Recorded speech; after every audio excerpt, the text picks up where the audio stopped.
What's up, everybody? Welcome to 15 Minutes to Fame. I am mikO Tolliver. This is my podcast where we talk about how I use 15-minute spurts to maintain consistency and longevity and pursue my artist hustle. Check it out. You see this here. You see my Kitty Perm logo right there. Whenever you see Kitty Perm, that is me. For those of you guys who are listening instead of watching this, go look up my Kitty Perm logo. In fact, go visit www.kittyperm.com. You can find more about how I have done music. I got a guitar booklet. That's like my publishing name. It started actually as a band that I had, and I just kind of kept it from then. I was giving lessons to this kid. She painted this little thing for me. So, yeah. Anyway. Like I said, 15 Minutes to Fame here, rocking out. This is the 4th episode. This podcast was kind of my New Year's resolution. And I have this theory is that as soon as you think up your New Year's resolution, you have to start it immediately. You can't be like, I'm going to wait until January 1st and then get it going. That's not how it works. So now I got 4 podcasts here in the 4 episodes here in the book. Is it in the book or is it in the tank? I'm here with my boy Cole. You can't see him, but he's behind here. He's helping me out. I'm glad that he's here because today I want to talk about just collaborating and building a network, which is what I've been working on all year. So today is 15 minutes of how to build a network. Again, want to remind you to please subscribe. Follow me, check me out on social media, follow this podcast so you can always get updates for new episodes. But let's talk about collabing. Let me tell you what kind of whirlwind year I had. And check out the sweater for those of you watching. For those of you just listening, I have on one of those ugly Christmas sweaters when it's the Grinch. The Grinch is actually kind of my thing. I'm not super huge into Christmas, more because I grew up like mad poor. So it kind of, there's a trauma there. But as I've gotten older and gotten less poor, I've been able to kind of build my own traditions. So I do have like a live Christmas tree. You can't see it, it's behind us, but it's nice. I got this ugly sweater that I break out every single year. And like I said, I am kind of a Grinch. Not too hardcore, but come the end of the Christmas holiday season, I'll be like, all right, I'm in the mood. So I'm not going to go around and steal anything from you. But this is a great episode today to talk about collaborating. And like I said, at the beginning of this year, so almost 1 year ago, we're in December now. But in February, I actually got laid off from my job. I worked as the interim programming coordinator for a nonprofit that shall not be named. It's a little side note. The GM from that nonprofit is going to be my co-host pretty soon in some episodes coming up. So make sure you stay tuned for that. I got laid off. Was I super sad about it? No. Not because I'm like, I'm rolling in it, so I'll do it. You take this job, you shove it. No, that's not what happened. Although, check it out. They did give me a going away party, and I did play that song in there. This year for me has totally been about rejection is redirection. I know that's something that people say that's easily like that. That's more of my toxic positivity comments. But the thing about once I found out I was getting laid off, I had about a month left. And I was supposed to be training people of these are some of the tasks that I was doing. And I found myself with kind of some free time on my hands at the radio station because I was like, all right, I'm going to be laid off. So people were coming to me, well, what about this project? And I was like, that's a month away. I won't be here. What about this project? That's 6 months away. I won't be here. What about this? I won't be here. Go to your new person. And so it left me with a lot of open time. And I was able to get right away on what was going to be my next step. Same thing, just as I talked about in the episodes before. I started out with a plan. I wrote it out. My biggest thing was actually I wanted to be a motivational speaker. That is a white whale for me. That is something I really want to do. And I mean not just here giving you my toxic positivity over the podcast, but I mean on the stage talking. I want to put together a whole show of motivational speaking and helping people achieve their dreams in their career. But yeah, so I was able to get to it right away. I started with a plan. I wrote out, okay, actually, here was my plan. I was like, all right, well, I'm going to need new headshots. And if I'm going to need new headshots, I got to reach out to my makeup artist. I got to reach out to my hairstylist. I need to get my hair done. That was fun. I got some new headshots. I went and I dipped into my savings, updated my website because I'm like, well, now I got to have a new web presence. I got to throw these new photos onto that web presence. I went and joined to different websites, platforms, reaching out, what can I do? How can I get there? What's my next step for my next move? Being a motivational speaker. What's my next step for just what's going to be my next career? Because granted, yes, I do want to be a motivational speaker. I do find that to be something that's very lucrative that I know I would want to do. I want to do it too because I feel like it incorporates all the things that are really on brand for me, which are teaching, which I'm going to tell you right now. Yes, I am a dope ass teacher. I'm not even trying to be arrogant about that. I really am because I love learning. I love helping people figure out stuff. But also when I was a kid, my grandmother was just like, you're meant to be a teacher. And I was like, that's not rock and roll.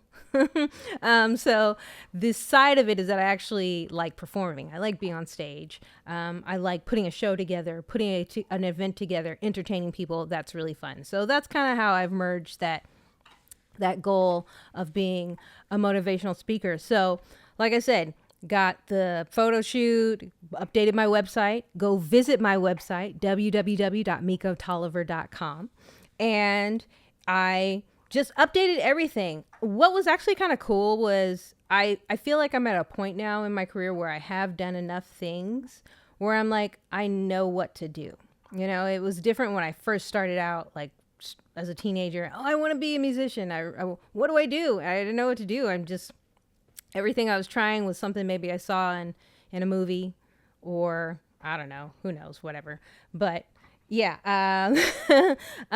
trying it on stage. Maybe it worked, maybe it didn't, who knows. But at this point I have done some things where I'm like, okay, I know for sure this does work. I've worked at a radio station that as a manager up the chain, helping other people produce their shows. I know what works. I've worked with people who have nationally syndicated shows, giving me tips. I know some things that work. I know how to do some things, and that feels really good.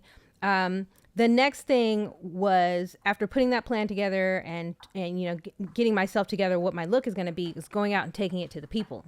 And a big thing about, yes, you can put a plan together, you can adjust those plans based on what's needed, but really is how do you work with other people, collaborating.